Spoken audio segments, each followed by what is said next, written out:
जनतेला या ठिकाणी सांगू इच्छितो की मला भारतीय राष्ट्रीय काँग्रेस म्हणजे इंदिरा काँग्रेस पक्षाने 16 ऑगस्ट रोजी मला प्रवेश दिलेला आहे। मी तो प्रवेश स्वीकारला आहे।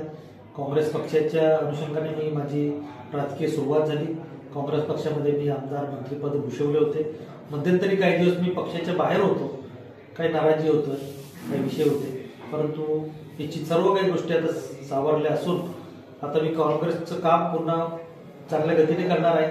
येत्या निवडणुकांमध्ये जिल्हा परिषद पंचायत समिती निवडणूक असेल, नगरपालिका निवडणूक असेल, काँग्रेस पक्षाचं जे कार्य वाढवायचं आहे, काँग्रेस पक्षाला लोकांना जोडायचं आहे। ऑलरेडी काँग्रेस पक्षाचे लोक जोडलेलेच आहेत, पण त्याच्यामध्ये अधिक कसं चांगलं काम करता येईल यासाठी मी काम करणार आहे। आणि काँग्रेस पक्षाचे नेते, प्रदेशाध्यक्ष असतील किंवा काँग्रेस पक्षाचे पदाधिकारी असतील, जी मी जबाबदारी देतील त्या जबाबदारी पूर्ण पार पडेल आणि काँग्रेस पक्षाचं काम करेल आणि राहुलजी गांधी यांचे हात बळकट करेल आणि काँग्रेसचे हात बळकट करण्यासाठी मी पुढच्या कालावधीमध्ये लढणार आहे म्हणा किंवा मी राबणार आहे हे आपण सर्वांना सांगू इच्छितो।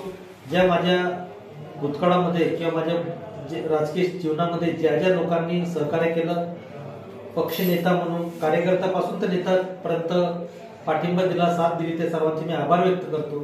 पुढच्या माझ्या राजकीय वाटचालीसाठी मी लोकांकडून सुद्धा मला लोकांनी साथ द्यावी अशी अपेक्षा व्यक्त करतो। मी सुद्धा लोकांना काँग्रेस पक्षाच्या माध्यमातून सेवा करेन असं आश्वासन देतो।